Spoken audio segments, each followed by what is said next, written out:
Everyone, welcome to my YouTube channel Shreya Garg your Medico Buddy. In this video, we will cover संपूर्ण वात, जिसमें हम वात की निरुक्ति, व्युत्पत्ति, स्थान, गुण, कर्म, भेद, क्षय, वृद्धि सब कुछ पढ़ेंगे।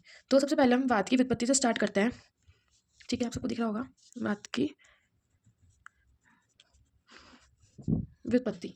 वात की व्युत्पत्ति क्या होती है हमारी? वा गति गंधनीय। क्या होती है? वा गति गंध वा गति गंधनीय। अगर हम इस धातु में ता और अधिक प्रत्यय लगाएंगे तो हमारा वात सिद्ध होगा। ठीक है, अगर हम इस धातु में क्या लगाएंगे? ता और अधिक, अगर हम ता और अधिक प्रत्यय लगाएंगे करने से क्या होगा? हमारा वात सिद्ध होगा हमारा। यहाँ पे जो है वात का जो अर्थ है, यहाँ पे आप वात देख रहे हो, जो वात का जो अर्थ होता है उसका अर्थ होता है गति। ठीक है, और गति के भी हमारे तीन अर्थ होते हैं। कौन कौन से तीन अर्थ होते हैं? ज्ञान, गमन और प्राप्ति। गति के भी तीन अर्थ कौन कौन से होते हैं? ज्ञान,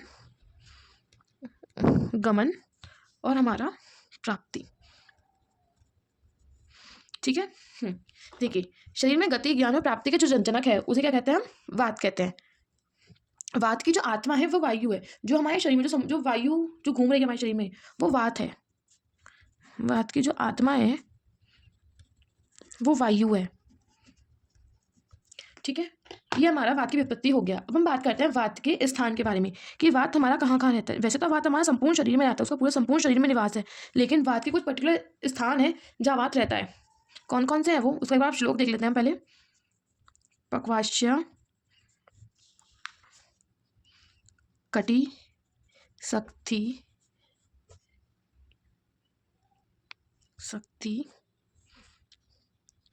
श्रोत्रा, अस्थि, स्पर्श, नेन्द्रियम। स्थानम वात्स्य त्रापी, स्थानम वात्स्य त्रापी, पक्वाधानम विशेषतः। ये जो हमारे वात के स्थान है, लेकिन जो वात का जो विशेष स्थान है वो हमारा क्या है? पक्वाशय है। हमारा क्या है? पक्वाशय विशेष स्थान है।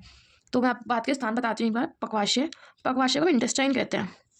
कटी, सक्ति, श्रोत्र को हम कर्ण कहते हैं, कान। ठीक है, अस्थि आपको पता ही है, बोन्स होती हैं। स्पर्श नेन्द्रियम होता है, स्पर्श त्वचा। ठीक है, स्पर्श नेन्द्रियम ये त्वचा होती है। लेकिन उसमें जो पक्वाशय है ये जो है ये हमारा क्या होता है? विशेष स्थान होता है पक्वाशय, विशेष स्थान। ठीक है, अब हम बात करते हैं अपने, हमारा थर्ड टॉपिक आएगा वात के कर्म के बारे में। चलिए पहले हम बात करते हैं वात के गुण के बारे में, ना फिर कर्म बाद में देखेंगे। वात के गुण, वात के गुण क्या क्या होते हैं तो उसका श्लोक देखते हैं। तत्र रुक्षो लघुः शीतः खर सूक्ष्म चलो अनिल। ठीक है, ये हमारे वात का गुण है। ये जो स्थान का आपको जो श्लोक दिखाया मैंने बताया है, ये हमारा अष्टांग हृदय का श्लोक है, सूत स्थान 12/1 का। और जो ये हमारे वात का जो गुण का श्लोक है, ये जो आपको दिख रहा है स्क्रीन पे, ये जो आपको स्क्रीन पे दिख रहा है वात के गुण, ये भी हमारे अष्टांग हृदय का श्लोक है, सूत स्थान 1/14। ठीक है, देखिए मैं आपको एक बार ये बता देती हूँ। जो वात होता है रूक्ष होता है, रूक्ष मतलब ड्राई, लघु मतलब हल्का, शीत मतलब कोल्ड ठंडा महसूस, सूक्ष्म मतलब छोटा, चल मतलब जो अस्थिर जो अनस्टेबल है। ये वात के क्या है? गुण है। अब एग्जाम में आपको अगर वात के गुण पूछा जाएगा तो जैसे मैं आपको लिख के दिखा रही हूँ वैसे लिख के देना। पहले हम भौतिक गुण के बारे में बात करेंगे। वात के भौतिक गुण में कौन सा आता है? वात रूक्ष होता है, लघु होता है ना, शीत, चल, खर, सूक्ष्म, ये वात के भौतिक गुण है। अब हम बात करेंगे वात के कौन से मानसिक गुण के बारे में। मानसिक गुण के बारे में बात करेंगे तो वात में जो है, वात जो है वो रजोगुण प्रधान होता है। ठीक है, वात क्या होता है? रजोगुण प्रधान होता है। नेक्स्ट, अब हम बात करेंगे वात के रासायनिक गुण के बारे में। मैं यही लिख देती हूँ, एक टॉपिक कंप्लीट हो जाएगा उससे। फिर रासायनिक गुण के बारे में बात करेंगे हम वात के। तो रासायनिक गुण के बारे में, जो वात जो होता है योगवाही होता है, आचिंत्य शक्ति है। पहला कौन सा है? योगवाही, दूसरा आचिंत्य शक्ति, आचिंत्य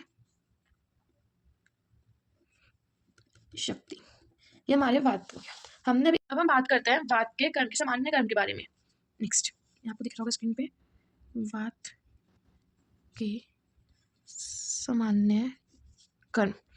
वात के सामान्य कर्म का हम श्लोक देखेंगे। उत्साहो उच्चवास निश्वास चेष्टा धातु गति समाह। समोमोक्षो गतिमत्ता वायु कर्म विकार। ये वात के हमारे सामान्य कर्म का श्लोक है। अब इसका मतलब क्या है पहले देखते हैं। ये जो है चरक का श्लोक है, सूत्र स्थान 18/51। ठीक है, अब इसका मतलब क्या है इस श्लोक का, एक बार प्रोनाउंस वाह करती हूँ जिससे वो पता चल जाएगा कैसे बोलते हैं इसे।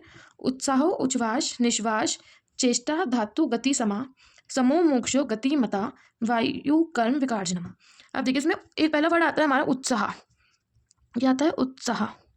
उत्साह का मतलब होता है जो हम कार्य करने की मानसिक एवं शारीरिक प्रवृत्ति, हम किसी कार्य को कितनी शारीरिक और मानसिक प्रवृत्ति से कार्य कर रहे हैं, वो हमारा उत्साह है। ठीक है, नेक्स्ट आता है हमारा उच्छ्वास। उच्छ्वास और निश्वास, ये दोनों हमारी क्या है? श्वासन क्रियाएं। ठीक है, चेष्टा आती है काय की वाचिक मानसिक, हम किसी कार्य को कितनी चेष्टा से कर रहे हैं, हमारा चेष्टा आ गया।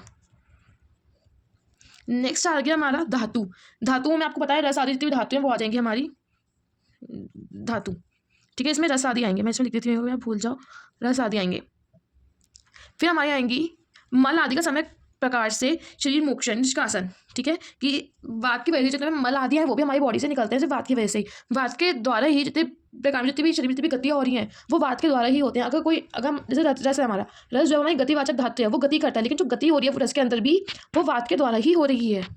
ठीक है, जो मल आदि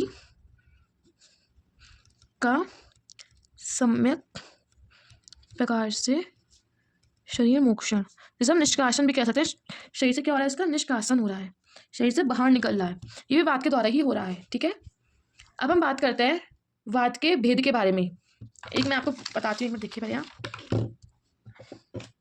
जो हमारा वात है उसके 5 भेद होते हैं। कौन कौन से भेद होते हैं? प्राणवायु, उदान वायु, बयान वायु, समान वायु और अपान वायु। आपको मैं ये 5 एक बार यही समझा देती हूँ, फिर इसके जो श्लोक है वो मैं आपको लिखवा दूंगी बाद में। ठीक है, पहले हम प्राणवायु देखते हैं। जो प्राणवायु है उसका जो कार्य जो होता है वो थूकना, छींकना, डकार लेना, ये हमारे प्राणवायु के कार्य होते हैं। प्राणवायु स्थित का होता है, अब इसका स्थान कर्ण में, नासिका में, ये इसके स्थान है। उदान वायु का जो कार्य है वो हमारा भाषण का कार्य है, मतलब ये गान इसके अंदर आता है, जो हम बोल पा रहे हैं वो उदान वायु के द्वारा ही हो पा रहा है। इसका जो स्थान होता है उदान वायु का वो नाभि होता है, नाभि कंठ, ये उदान वायु का स्थान होता है। बयान वायु का जो कार्य होता है वो आप देखेंगे इसमें 5 पॉइंट से डिवाइड है इसके कार्य। स्वेद का निर्माण करना, स्वेद निर्माण में इसका कार्य होता है। ये क्या करता है? ये प्राशन, आकुंचन, उन्मेष, ठीक है, ब्लड सर्कुलेशन में इसका काम होता है। रक्त संवहन कहते हैं, संवहन, ये वयन वायु के कार्य होते हैं। और जो वयन वायु का जो स्थान है वो संपूर्ण शरीर है, वयन वायु संपूर्ण शरीर में रहता है। ठीक है, समान वायु का क्या कार्य है? जो हमारा समान वायु जो है वो अमाशय और पक्वाशय में रहता है। किस में रहता है? अमाशय में और पक्वाशय में। ठीक है, सॉरी ये गलत हो गया, चलो यहाँ पे स्थान डाल लो, ये स्थान है। और इसका जो कार्य होता है और समान वायु का जो कार्य है वो क्या है? वो सार तथा मल का जो अंश है, अंशों को क्या करता है? पृथक करता है, अलग अलग करता है। पृथक पृथक करता है। ठीक है, समान वायु का स्थान क्या है? अमाशय में और पक्वाशय में विचरण करता है समान वायु, और इसका कार्य क्या है? वो सार तथा मल के जो अंशों ने पृथक पृथक करता है। अब अपान वायु के बारे में बात करेंगे हम। अपान वायु जो है पहले हम कार्य देखते हैं इसके अपान वायु के। अपान वायु जो है वो आर्तव का, शुक्र का, मूत्र का, पुरीश का क्या कर ये निष्कासित करता है, निष्कासित करता है, हमारे शरीर से बाहर निकालता है।